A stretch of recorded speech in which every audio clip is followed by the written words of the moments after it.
ओम अज्ञानतिमिरान्धस्य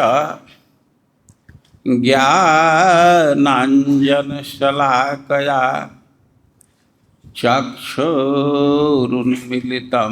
येन तस्मै श्रीगुरवे नमः। हे कृष्ण करुणा सिन्धु दीनबन्धो जगत्पते गोपेश गोपिका कांत राधाकांत नमस्तुते। जयतां सुरतोर्पंगोर मम मंदमतिर्गति मत्सर्वस्वपदाम्भोज राधा मदन मोहनौ। तप्त कांचन गौरांगे राधे वृंदावनेश्वरी वृषभानुसुते देवी प्रणमामि हरिप्रिय। नमो महावदान्याय कृष्ण प्रेम प्रदायते कृष्णाय कृष्ण चैतन्य नाम्ने गौरद्विषे नमः।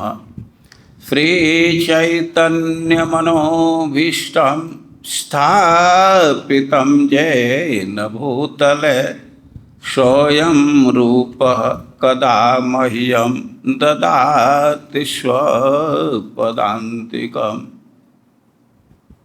वाञ्छाकल्पतरुभ्यश्च कृपा सिन्धुभ्य एव च पतितानां पावनेभ्यो वैष्णवेभ्यो नमो नमः। जय श्री कृष्ण चैतन्य प्रभो नित्यानंद श्री अद्वैत गदाधर श्रीवासादि गौर भक्तवृंद। हरे कृष्णा कृष्ण कृष्ण हरे हरे, हरे राम राम राम हरे हरे। हरे कृष्णा कृष्ण कृष्ण हरे हरे, हरे राम राम राम। हम लोग आवृत्ति करेंगे श्रीमद् भागवतम के पंचम स्कंध के 18वें अध्याय के 10 नंबर का श्लोक। श्रीमद् भागवतम स्कंध 5 अध्याय 18 श्लोक 10। ओम नमो भगवते वासुदेवाय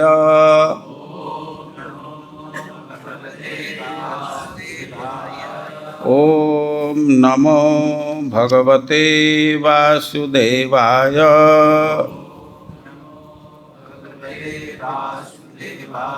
ओम नमो भगवते वासुदेवाय।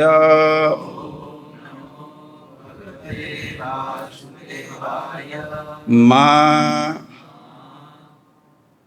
अगार दार आत्मज वित्त बंधुषु संगः यदि स्यात् भगवत् प्रियेषु नः यः प्राणवृत्त्या परितुष्ट आत्मवान् सिद्ध्यति अदूरात् न तथा इंद्रिय प्रियः मागारदारात्मज बेत बंधुसो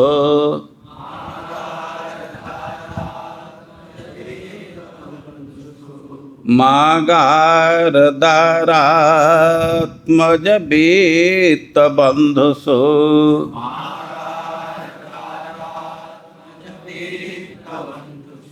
संगो यदि स्यात् भगवत् प्रियेषु नः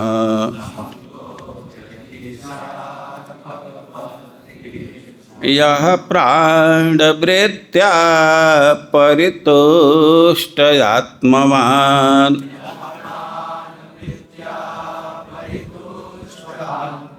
सिद्धत्यदूरा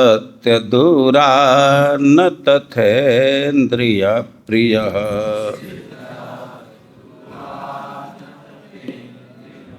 मागारदारात्मज बेत बंधुषो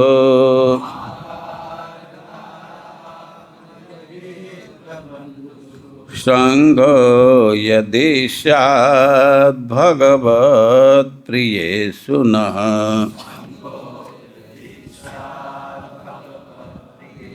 यः प्राणवृत्त्या परितुष्टयात्मवान्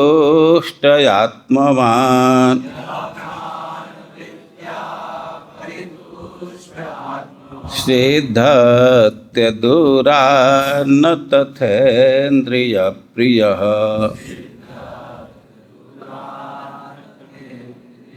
ये दूसरे को दे दीजिए, यहाँ मक्खी ही लगेंगे, हमको नहीं जरूरत है। मागारदारात्मज बेत बंधुषो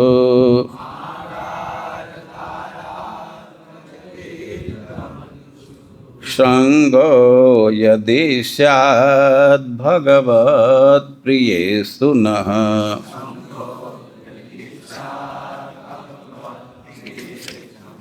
यः प्राणवृत्त्या परितुष्टयात्मवान्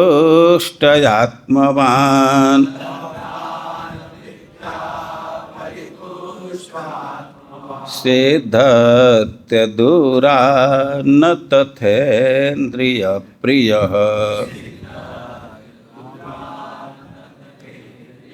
सब लोग साथ में बोलिए।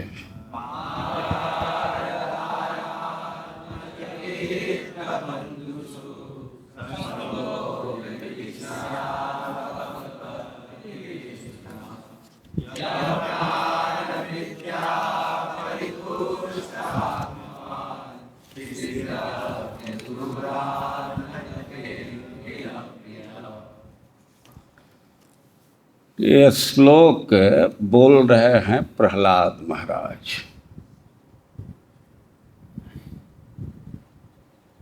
जम्बू द्वीप कई एक वर्ष में विभाजित है, जैसे उसी में ये भारत वर्ष भी है। और एक वर्ष का नाम है हरिवर्ष। वहाँ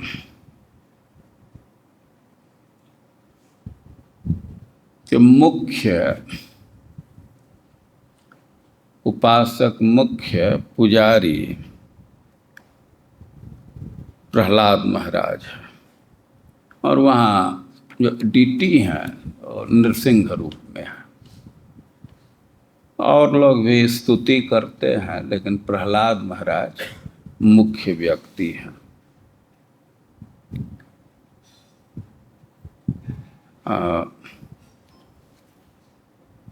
स्तुति कर रहे हैं तो कह रहे हैं कि माँ आगार दारात्मज वित्त बंधुसु संगो यदि स्यात् भगवत प्रियेषु। आप लोग फिर से श्लोक को बोलिए एक बार, सब लोग साथ में बोलिए।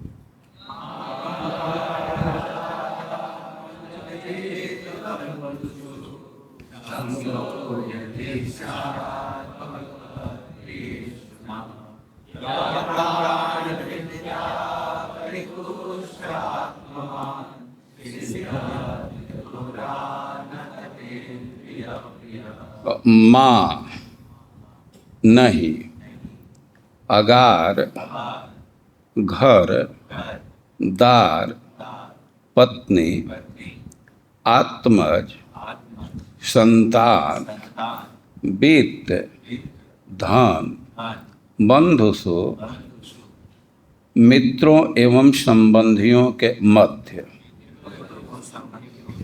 संग साथ लगाव, यदि यदि स्यात् होना चाहिए, भगवत प्रियेषु श्री भगवान के अत्यंत प्रिय व्यक्तियों में,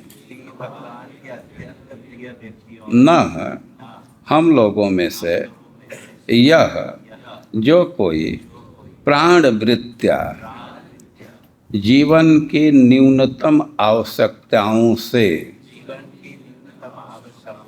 परितुष्ट संतुष्ट आत्मवान, जिसने अपने मन को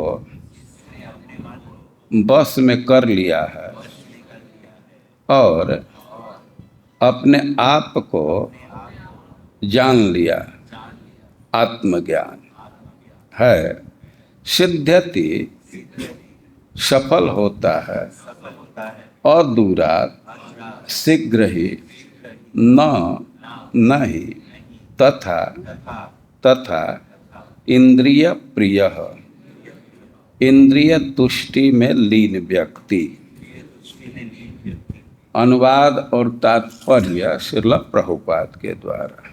अनुवाद: हे भगवान, हमारी प्रार्थना है कि हम पारिवारिक जीवन के कैद के प्रति आकृष्ट न हो, जिसमें घर, स्त्री, संतान, मित्र, धन तथा संबंधी जन इत्यादि सम्मिलित हैं। यदि हम में से किसी से थोड़ी आसक्ति हो भी तो वह भक्तों से हो, जिनके लिए भगवान श्री कृष्ण ही परम प्रिय हैं। जिस व्यक्ति को आत्म साक्षात्कार हो चुका है और जिसने अपने मन को वश में कर लिया है, वह जीवन की न्यूनतम आवश्यकताओं से तुष्ट रहता है। वह अपनी इंद्रिय तुष्टि का प्रयास नहीं करता। ऐसा व्यक्ति जल्दी ही कृष्ण भावनामृत की ओर अग्रसर होता है। किंतु जो भौतिक वस्तुओं में अत्यधिक लिप्त रहते हैं और उनके लिए ऐसा कर पाना कठिन है। तात्पर्य: जब श्री चैतन्य महाप्रभु से वैष्णव अथवा कृष्ण भावना भावित व्यक्ति के कर्तव्य की व्याख्या करने के लिए अनुरोध किया गया तो उन्होंने तत्क्षण कहा, असत संग त्याग यही वैष्णव आचार। वैष्णव का प्रथम कर्तव्य यह है कि वह ऐसे व्यक्ति की संगति उसी क्षण त्याग दे जो भगवान श्री कृष्ण का भक्त नहीं है और जो स्त्री, संतान, धन इत्यादि भौतिक वस्तुओं में अत्यधिक लिप्त रहता है। प्रहलाद महाराज श्री भगवान से यह प्रार्थना करते हैं कि वे उन्हें उन अभक्तों से दूर रखें जो भौतिकवादी जीवन व्यतीत करते हैं। यदि उन्हें किसी से अनुरक्त होना भी पड़े तो मात्र भक्त से। भक्त की रुचि इंद्रियों की तृप्ति के लिए अपनी आवश्यकताओं को बढ़ाने की ओर कभी नहीं होती। निस्संदेह है जब तक कोई भी इस भौतिक जगत में रहता है उसे भौतिक देह चाहिए और भक्ति करने के लिए इसका पोषण होना चाहिए। शरीर का पोषण कृष्ण प्रसाद खाकर सरलता से किया जा सकता है, जैसा कि श्री कृष्ण ने भगवद गीता 9:26 में कहा है, पत्रम पुष्पम फलम तोयम यो में भक्त्या प्रयच्छति तदहम भक्ति उपहृतम अस्नामि प्रेतात्मना। यदि मुझे कोई प्रेम एवं भक्ति से एक पत्ती, पुष्प, फल या जल अर्पण करता है तो मैं उसे स्वीकार करता। जीव की तुष्टि के लिए व्यंजनों की संख्या में अनावश्यक वृद्धि क्यों की जाए। भक्तों को चाहिए कि सादा से सादा भोजन करें, अन्यथा भौतिक वस्तुओं के प्रति लगाव क्रमशः बढ़ता जाएगा और इंद्रियां अत्यंत प्रबल होने के कारण अधिकाधिक भौतिक आनंद चाहेंगे। इससे जीवन के वास्तविक कार्य अर्थात कृष्ण भावनामृत की उन्नति रुक जाएगी। जगत गुरु श्रील प्रभुपाद की। कॉर्डलेस माइक चालू कीजिए।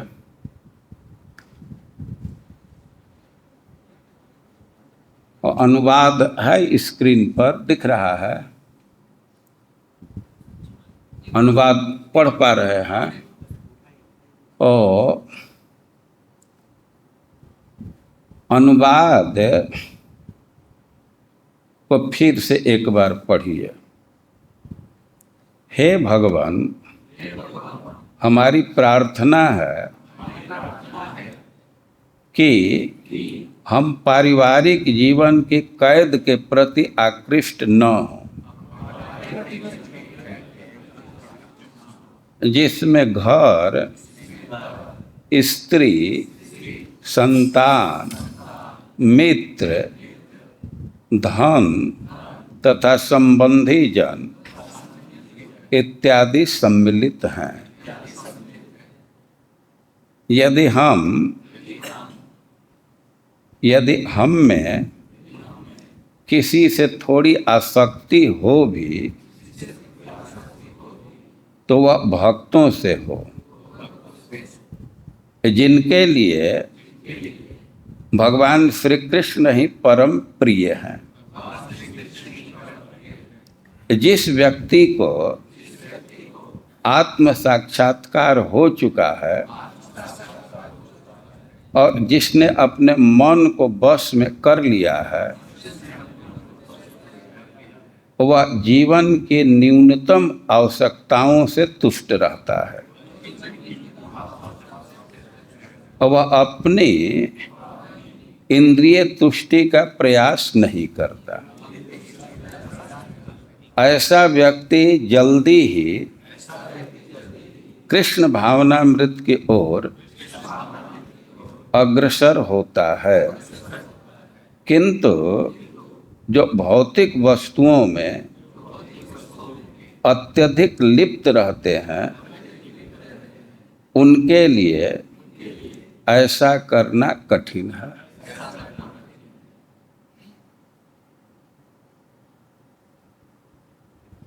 और अनुवाद आप पढ़े, इसमें क्या क्या तथ्य आ रहा है, क्या इसमें फैक्ट है। और एक व्यक्ति एक तथ्य को बतलाएगा। इसमें कई एक बात कही जा रही है ना, और एक व्यक्ति एक बात बतलाएगा और फिर दूसरा व्यक्ति भी एक बात बतलाएगा। लेकिन जो पहली बात बतला दी गई है उससे भिन्न।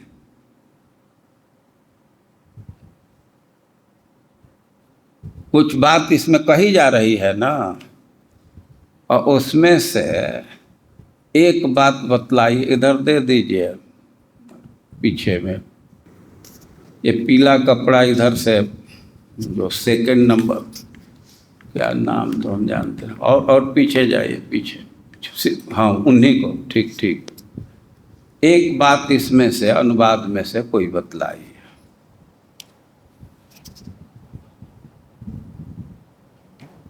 कोई एक बात। धन को छोड़ने के बारे में जो बताया जा रहा है, धन के घर को छोड़ने के लिए कह रहे हैं। ठीक ठीक।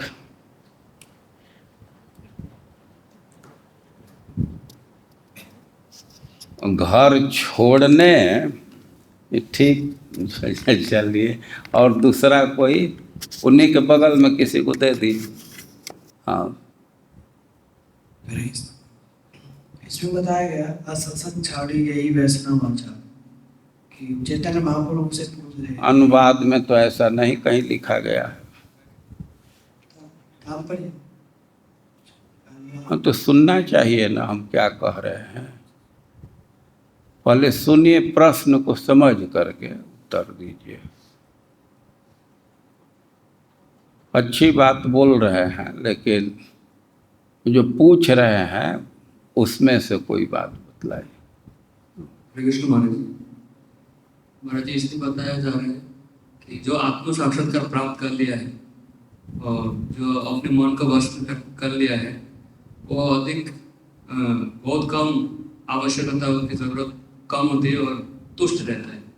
वो तो जो मिला है उससे संतुष्ट रहता है। ठीक, बहुत अच्छा, बहुत अच्छा। वो श्लोक में इस बात को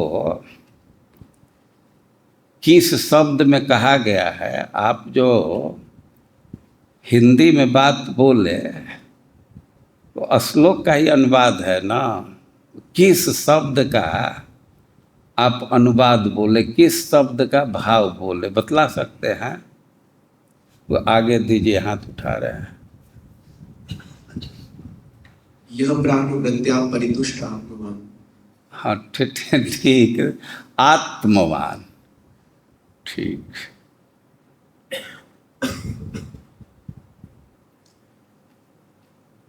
और फिर से श्लोक आप लोग बोलिए।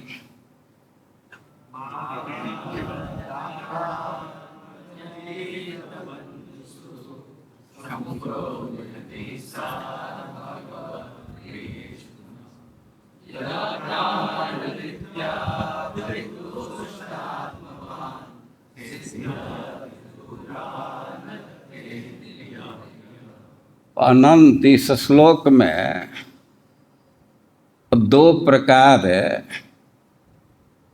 के लोगों का उल्लेख है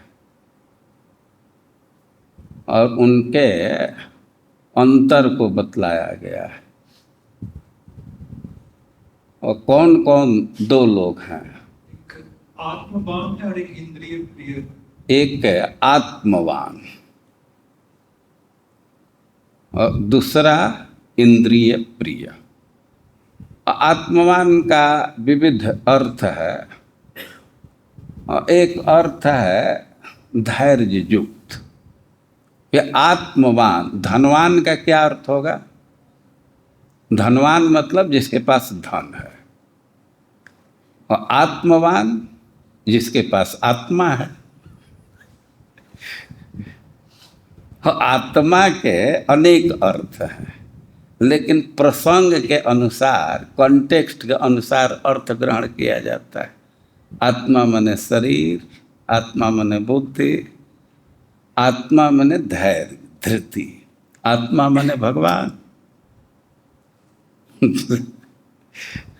और आत्मवान जो आत्म साक्षात्कार किए भगवान को धारण करते हैं, तो वे प्राण वृत्ति से ही संतुष्ट रहते हैं। या जिसको धैर्य है, सब प्राण वृत्ति से संतुष्ट नहीं रहता है। प्राण वृत्ति का अर्थ है कि बस उतना ही सप्लाई मिल रहा है जिससे जीवन चल जाए, एक्स्ट्रा कुछ नहीं। इसके लिए धैर्य चाहिए ना। धैर्य समाप्त होने लगता है। हम इधर ब्रज में अस्थाई रूप से रहने के लिए आए तो कुछ दिन बरसाना रहे। एक आश्रम में रह रहे थे, वहाँ एक वृद्ध व्यक्ति थे, माधुकरी मांग लेते थे, वो केवल रोटी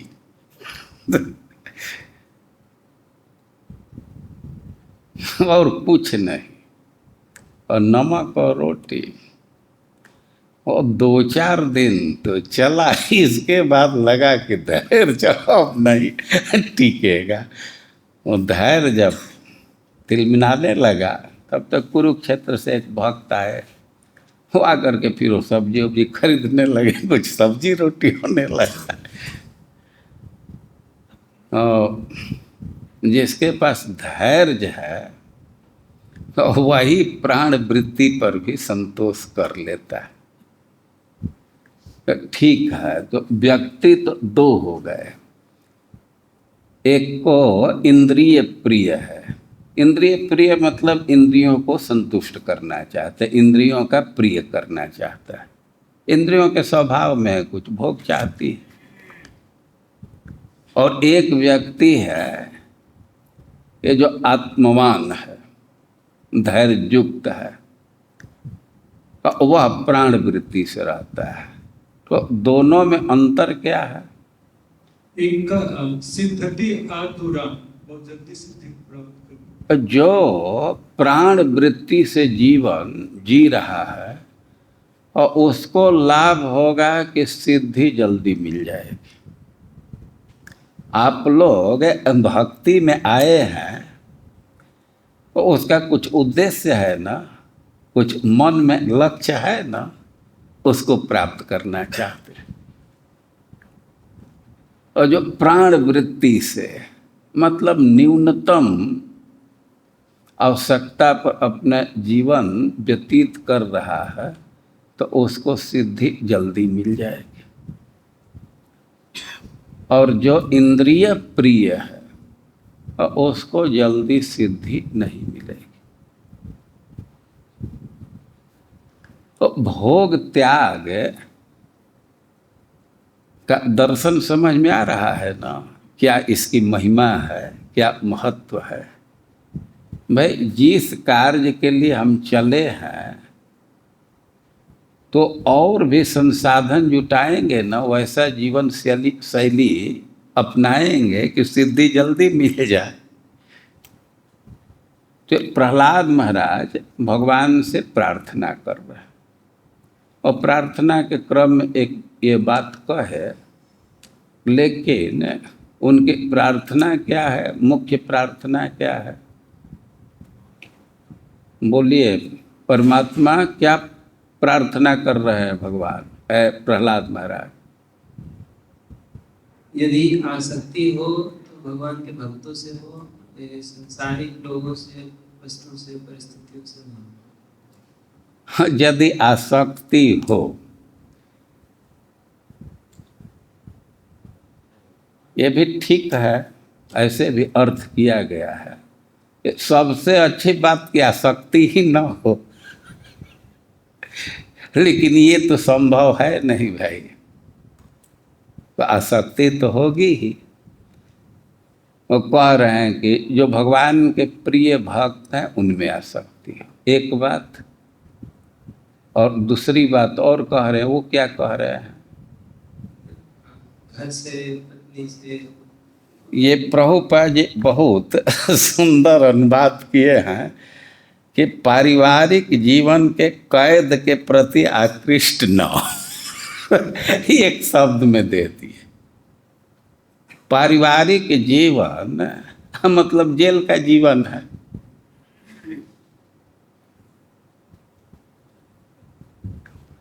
जो परिवार का जीवन है, परिवार मतलब पत्नी के साथ हो जाना। इस समय तो परिवार की परिभाषा यही है ना, परिवार के साथ आए। केवल एक व्यक्ति के साथ आ गए, हाँ परिवार के साथ। किसी किसी के परिवार में तो 8 सदस्य हैं, 10 सदस्य हैं, 12-14 तक हैं, लेकिन परिवार का तत्कालिक अर्थ पत्नी। तो इसमें प्रार्थना है, हमारी यही प्रार्थना है कि पारिवारिक जीवन के कैद के प्रति आकृष्ट न हो। तो परिवार जेल के समान है। अब वहाँ किसका किसका बंधन होता है? धन का बंधन है, स्वजन का बंधन है, घर का बंधन है, बिल्डिंग का, संतान का बंधन है, बहुत बहुत बंधन है। जो पारिवारिक जीवन कैद है, जेल के समान है। लेकिन ये जो सरकार का जेल है उससे थोड़ा सा भिन्न है ये। हम लोग के गुरु महाराज बार बार कहते हैं कि सरकार का जो जेल है, दरवाजा खुल जाए तो अनेक कैदी भाग जाएंगे। दरवाजा बंद रहने पर भी कितने कैदी भाग जाते हैं। जेल में प्राय 3 दरवाजा होता है और गार्ड लगे हुए हैं, फिर भी तीनों दरवाजा एक साथ नहीं खोलते हैं। एक दरवाजा खोलेंगे, उससे निकले और फिर उसको बंद कर लेंगे, तब दूसरा खोलेंगे और भयभीत रहते हैं, दरवाजा खोलने पर भाग जाएंगे। हमें जेल का प्रैक्टिकल अनुभव है।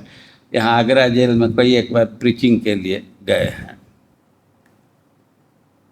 पहले महाराज का क्लास था तो एक दिन महाराज गए, लेकिन दूसरे दिन हमको भेजने लगे।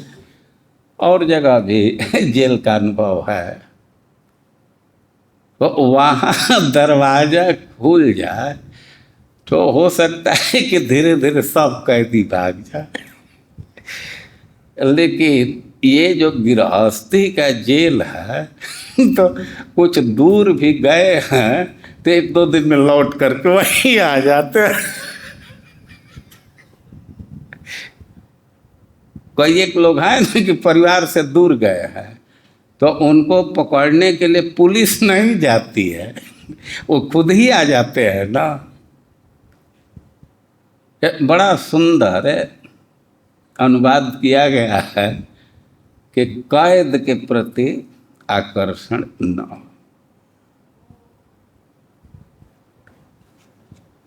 तो भाई आकर्षण के बिना तो रहेंगे नहीं, तो कहाँ आकर्षण होना चाहिए? क्या प्रार्थना कर रहे हैं, कहाँ आकर्षण हो?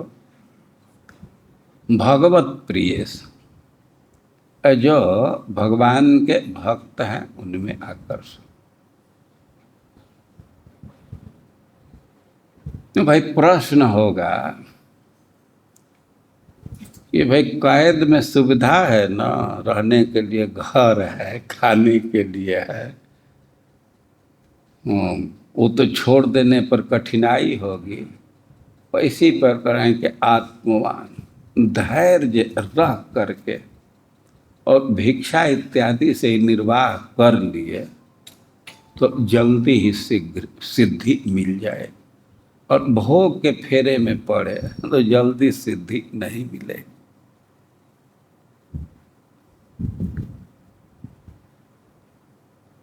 देखिए विरक्तों का जो जीवन है और दूसरे लोगों से बहुत भिन्न है। आप किसी के घर में जाइए, मोटा मोटा गद्दा लगा रहता है। इस समय तो वह सुखद भी नहीं है, लेकिन कभी कभी होता है मुलायम गद्दा। और विरक्तों के आश्रम में जाइए, एक चटाई बिछा करके सो रहे। तो जो विरक्ति में है तो क्या मूर्खतावश ऐसा कर रहे हैं?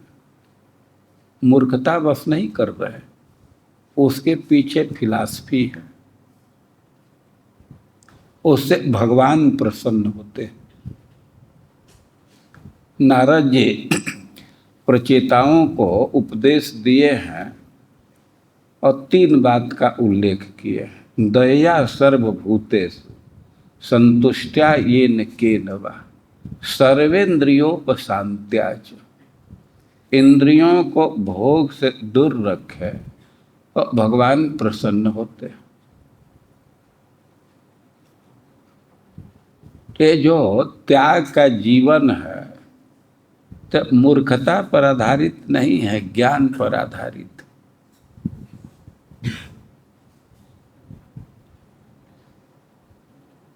अभाव के चलते त्याग का जीवन व्यक्ति नहीं व्यतीत करता है। बहुत सारे भक्त हैं कि सुविधा है, तो घर में जहाँ है और कई एक सुविधा है, एसी का सुविधा है, गीजर का सुविधा है, लेकिन फिर भी वे लोग उसका उपयोग नहीं करते, क्योंकि उनके भगवान के वचन में विश्वास है, श्रद्धा है। भगवान गीता में बोले हैं कि तो सर्दी गर्मी आती रहती है, तांत तिक्षस्व भारत, उसको सहना होता है। वो भगवान सहने की बात कह रहे हैं तो इससे कुछ लाभ है ना। देखिए, व्यक्ति भोग जुटाता है और चित्त उसमें लग जाता है। जितना अधिक सुविधा रखेंगे और उसके मेंटेनेंस में उतना अधिक बुद्धि, समय, पैसा जाएगा। ये प्रैक्टिकल बात है। जितना अधिक सुविधा जुटाने से समय उधर जाने लगता है, मन उधर जाएगा, बुद्धि भी उधर जाएगी ना, तो ये सब बाधक बन जाता है। भाई, जिस कार्य के लिए चले हैं, सिद्धि प्राप्त करना है, डेस्टिनेशन से पहुंचना है, तो व्यक्ति फास्ट साधन अपनाना चाहता है ना, कैसे जल्दी पहुंच जाए। तो यहाँ कुछ संकेत दिया गया है। तो अब श्लोक कुछ समझ में आ रहा है? फिर से श्लोक बोलिए।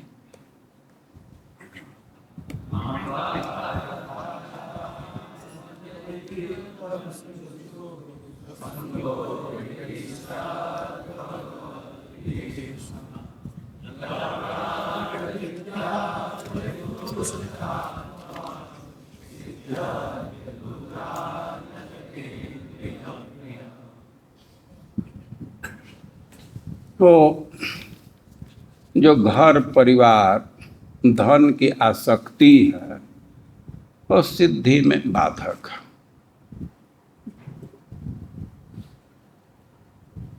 धन के प्रति बहुत आकर्षण होता है। क्यों आकर्षण? कभी कभी आवश्यकता नहीं है, व्यक्ति उपयोग नहीं करता है, लेकिन फिर भी उसमें आकर्षण है। और दोष उसका ज्ञात है। धन का ऐसा स्वभाव है कि उसको अर्जन करने में भी परिश्रम है, उसमें भी दुख है, और उसके रक्षा में भी दुख है। और नष्ट हो गया तब तो दुख होना ही है। वो सबके लिए उसके रक्षा में कष्ट है, लेकिन जो विरक्त साधु हैं उनको कुछ अधिक ही प्रयास करना पड़ता है। और जो दूसरे लोग हैं वे तो बैंक में जमा कर देंगे, लेकिन अब विरक्तों के पास अकाउंट भी नहीं है। अब किताब में धन आ गया तो किताब के पन्ना में रखिए, कहाँ कहाँ रखिए, और चिंता बनी रहती है। उससे शांति का अनुभव नहीं होता है। ऐसा श्रीमद् भागवतम में लिखा गया है, ये जो विरक्त है उनको दोहरी कष्ट है। अब ये धन को वो बतला नहीं सकते। भाई, विरक्त हैं, वो जितना कम धन है उतनी प्रतिष्ठा है, अधिक धन है तो उसमें इज्जत नहीं है। तो हमारा इज्जत न खराब हो तो बतलाते भी नहीं है। तो अब ये छिपाने का एक्स्ट्रा कॉस्ट बढ़ जाता है। वो सब साधुओं का पोल खुला तब जब मोदी जी 2000 का नोट बंद कर दिए ने 1000 का बंद कर दिए। भाई किताब में रखना है, कवर में रखना है तो बड़ा बड़ा नोट में सुविधा है ना, थोड़े में रख लेंगे। लेकिन अब नोटबंदी हो गया तब तो बाहर करना पड़ा ना। और 2 लोगों के सामने बहुत भारी फजीहत, एक विरक्त साधुओं के पास और दूसरा गांव के स्त्रियों के। स्त्रियों के स्वभाव में है कि वो पति का ही पैसा कुछ थोड़ा थोड़ा वो गोपनीय रखती है। यद्यपि उद्देश्य उनका अच्छा होता है, इमरजेंसी में पति पुत्र के लिए वे खर्चा करती है, लेकिन कुछ गोपनीय जरूर रखती है। कभी कभी पति पूछता है जो पैसा दिया है तो बचा होगा ना, कहाँ, वो तो खर्चा हो गया, अब कहाँ है। लेकिन जब नोटबंदी हुआ तब तो उसको निकालना पड़ा। तो कोई न कोई बानर बक्सा में रख दिए थे, याद भूल गया तो अभी खोज रहे थे तो दिखाई दिया, इसको चेंज कर दीजिए। और साधुओं के पास समस्या, अब 1000 का नोट रखे हैं, अब अकाउंट है नहीं, तो अब तो किसी का सहयोग लेना पड़ा। तो उस समय वो पोल खुला। तो धन के विषय में हम कह रहे हैं कि अर्जन में भी चिंता रहती है, और हाथ में आ गया तो उसके सुरक्षा की चिंता रहती है। और सुरक्षा में भी साधुओं को दोहरी चिंता है, एक तो रक्षा की भी चिंता है, दूसरे को पता न चल जाए, नहीं तो बेइज्जती होगी, ग्राफ नीचे गिरेगा कि संग्रही संत है। संत परिग्रह नहीं करता है, संचय नहीं करता है, उसे को अच्छा माना जाता है। तो ये सब है कठिनाई है। और इसी से प्रहलाद महाराज भगवान से प्रार्थना कर रहे हैं कि धन में, स्वजन में, परिवार में आसक्ति न हो। आसक्ति भगवान के भक्तों में हो। तो भाई भगवान के भक्तों में आसक्ति हो जाएगी तो घर परिवार छूट जाता है, क्योंकि कथा सुनते हैं। कथा सुनने से वो कामना का अंत होता ही है, उनके संग से विशिष्ट गृह। घर में सुविधा है लेकिन सब छूट जाता है। भक्तों के संग का ऐसा प्रभाव है। घर में अनेक प्रकार की सुविधा, लेकिन घर जाने की इच्छा नहीं करती, तो कष्ट का जीवन होगा। तो कह रहे हैं कि वो धैर्य से कष्ट का जीवन बिता लिए तो भाई सिद्धि जल्दी मिल जाएगी। तो ऐसे एक इसका अर्थ है। लेकिन आप श्लोक देख रहे हैं तो इसमें यदि शब्द का प्रयोग कर रहे हैं। संगो यदि स्यात् भगवत प्रिय। एक अर्थ होगा कि मागार दारात्मज वित्त बंधु संगो यदि स्यात् भगवत प्रिय सुन। यदि भगवान के भक्तों में आसक्ति हो जाएगी तो ये जो घर इत्यादि की आसक्ति है तो जल्दी ही समाप्त हो जाएगा, अपने से समाप्त हो जाएगा। तो ये अर्थ कर रहे हैं। फिर दूसरा अर्थ कर रहे हैं कि मागार दारात्मज वित्त बंधुसु। भाई पुत्र परिवार घर में आसक्ति न हो, लेकिन कब? यदि भगवत प्रिय सुना, यदि भगवान के भक्तों में आसक्ति हो तब तो घर परिवार में आसक्ति न हो। भाई भगवान के भक्तों में आसक्ति नहीं है और घर परिवार में भी आसक्ति नहीं है तो दोष क्या है? उसमें दो दोष है। भक्तों में प्रेम नहीं बढ़ा, उनका संग नहीं, उनमें आसक्ति नहीं है तो भक्ति तो मिलेगी नहीं। और घर से विरक्त हो गए, वहाँ भी आसक्ति नहीं है और कहीं जा करके गांजा पीने लगते हैं, उसे क्या लाभ होगा? कोई लाभ है? बहुत सारे लोग हैं वो गंगा जी के किनारे रहते हैं लेकिन हीरोइन पीते हैं, चरस पीते हैं। और जो बढ़िया बढ़िया जगह बनारस, ऋषिकेश बहुत अच्छा माना जाता है। एक दिन मैं संध्या के समय से 80 घाट से दशाश्वमेध जाना था तो मैं सोचा कि पैदल चलता हूँ गंगा जी के घाट से, और सूर्यास्त का समय था। विचित्र अनुभव मिला। हम विदेशी गांजा पी रहे हैं, बहुत सब गंगा जी के तट पर गांजा पी रहे हैं। और घर में जिसकी आसक्ति है पुत्र परिवार में, तो उसको तो टाइम नहीं मिलेगा और इस दोष से बचेगा। अच्छा, मान लीजिए कि इस दोष में नहीं भी पड़ता है और घर से अनासक्त है तो ज्ञान मार्ग में चला जाएगा। भक्ति की प्राप्ति तो भगवान के भक्तों से होगी, और भक्तों में आसक्ति नहीं हुई और ज्ञान मार्ग में चला जाएगा तो वो भी तो निष्फल ही है ना, उससे तो कुछ लाभ होगा नहीं। और श्रीपाद चक्रवर्ती पाद जी अर्थ कर रहे हैं,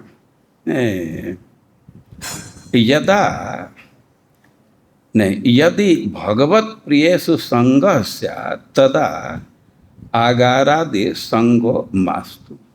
यदि भक्तों में संग हो जाए, उनमें आसक्ति हो जाए, उनके साथ रहने लगे, तो अब घर इत्यादि में आसक्ति न। भक्तों में आसक्ति नहीं है और घर परिवार के से अनासक्त हो गए तो उससे कुछ विशेष लाभ होने वाला नहीं। जब भक्तों में आसक्ति हो गई तब धन इत्यादि का आसक्ति, घर का आसक्ति न। जब भक्तों में प्रेम हो गया तब नौकरी छोड़ने की महिमा है। भक्तों में प्रेम नहीं है और नौकरी छोड़ने का कोई मतलब नहीं है। जब भक्तों में प्रेम हो जाए तो आसक्ति न हो। भक्तों में प्रेम हो गया तो आसक्ति क्यों नहीं चाह रहे हैं? क्या दोष है? तो दोनों तरफ आसक्ति रहेगी। भक्तों में भी आसक्ति है और पुत्र परिवार में भी आसक्ति है, तो सिद्धि में विलंब होगा। यतः जुगपद ने जुगपद उभय संगे सति शीघ्रम न भगवंतं प्राप्नोति इत्याह। आगारादिषु संगो मास्तु यदि भगवत प्रियेषु संगः स्यात् तदैव। भगवान के भक्तों में संग हो जाए, और कह रहे हैं कि अब घर गृहस्थी में आसक्ति न रहे, क्योंकि दोनों एक साथ रखने से सिद्धि में विलंब होती। लेकिन मुख्य चीज है भक्तों में आसक्ति बढ़ाना। भगवान आगे एकादश स्कंध में बोले हैं, तस्मात् दुसंग मुत्सृज्य सत्सु सज्जेत बुद्धिमान। निष्कर्ष दे रहे हैं गाथा सुना करके कि तस्मात् दुसंग मुत्सृज्य, दुसंग का त्याग करके और सत्सु सज्जेत बुद्धिमान। बुद्धिमान का यही लक्षण है कि भक्तों में आसक्ति बढ़ावे। वे पूरा पूरा तो छूटा नहीं है, दुसंग का त्याग करना तो बहुत कठिन है। और कह रहे हैं कि मुख्य कार्य है बुद्धिमानी है भक्तों में आसक्ति बनाना। संत एव छिन्दन्ति मनोव्यासंग उक्ति भी।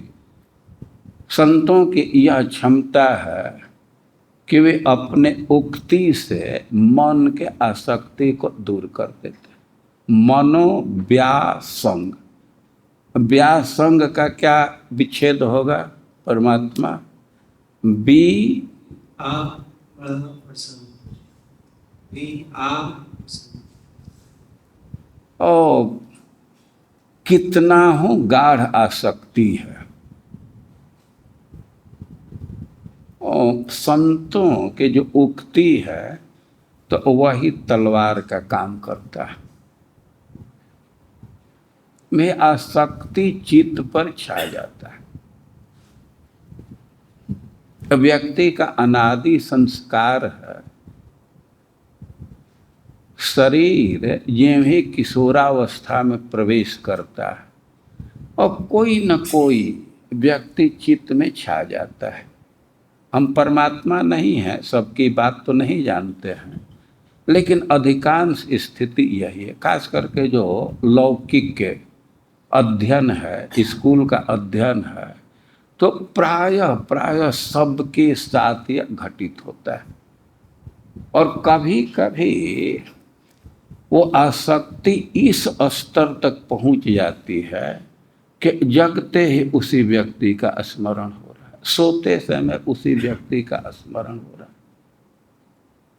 अभी NIDC का कैंप था, तो एक भक्त कह रहे थे, लेकिन उसी व्यक्ति का यदि भक्तों से संग हो जाता, आसक्ति हो जाती है, वो धीरे धीरे वो समाप्त हो जाता है। दो चीज है कि देखिए, आप लोग मोबाइल यूज करते हैं, मोबाइल में बहुत सारा मैसेज है रहता है, लेकिन अब नया मैसेज उसमें आ जाता है तो एक सीमा के बाद पुराना मैसेज सब स्वतः डिलीट हो जाता है।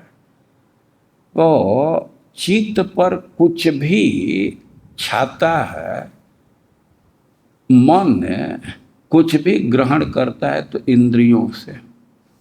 अदृष्टात् श्रुतात् भावात् नो भाव उपजायते। जिसको सुने नहीं है, देखे नहीं है, तो वह दृश्य, वह रंग रूप चित्त पर आएगा ही नहीं। लेकिन आ गया है तो वो आ गया है तो असंप्रयुंजतः प्राणा, कम से कम अब से देखना सुनना बंद कर देंगे तो धीरे धीरे वह काल के प्रभाव से समाप्त हो जाए। दीपक के उदाहरण से आप समझ सकते हैं, भाई दीपक तभी तक जलता है जब उसमें तेल है। तेल नहीं रहे तो दीपक नहीं जलेगा। कोई कोई कहेगा कह रहे हम तो देखते हैं कि तेल खत्म हो जाता है फिर भी वो जलता रहता है। और यही सिद्धांत ये भक्तों के जीवन में भी अप्लाई होगा। हम तो दूर आ गए हैं फिर भी स्मरण नहीं खत्म होता है, स्मृति तो आ ही जाती है। भाई बात सही है कि तेल खत्म हो गया, लेकिन जो बाती में तो कुछ तेल है ना।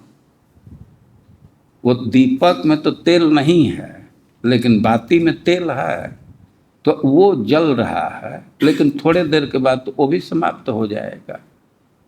और एक तो सिद्धांत यह है कि भाई इंद्रियों का जो संयोग होगा और नया रूप आ जाएगा, नया दृश्य आ जाएगा और पुराना वाला धूमिल हो जाएगा, खत्म हो जाएगा।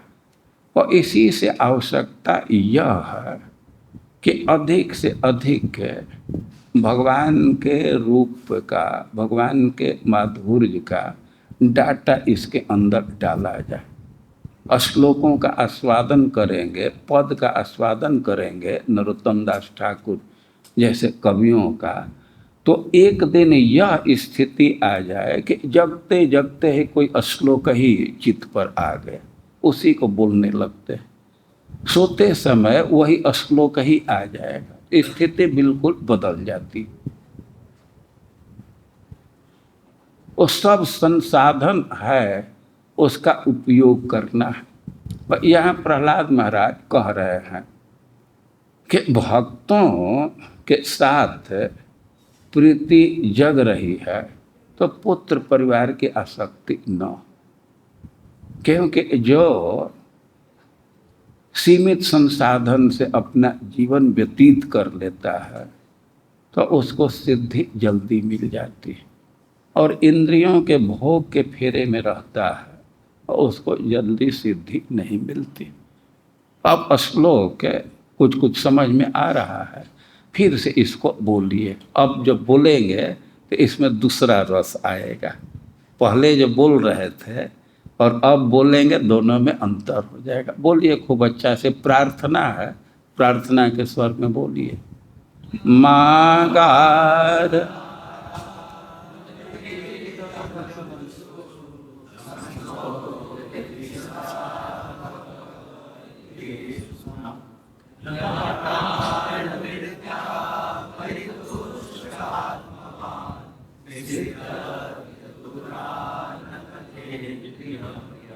फिर से बोलिए।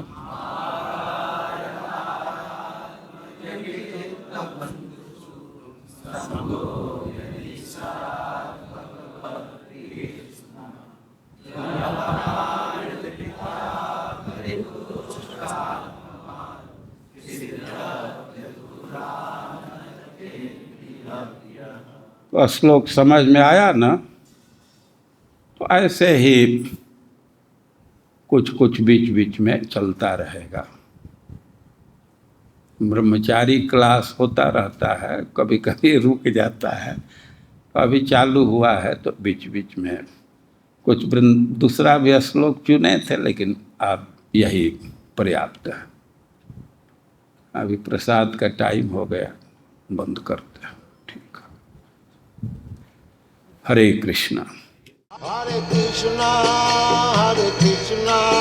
Krishna Krishna, Hare Hare, Hare Rama,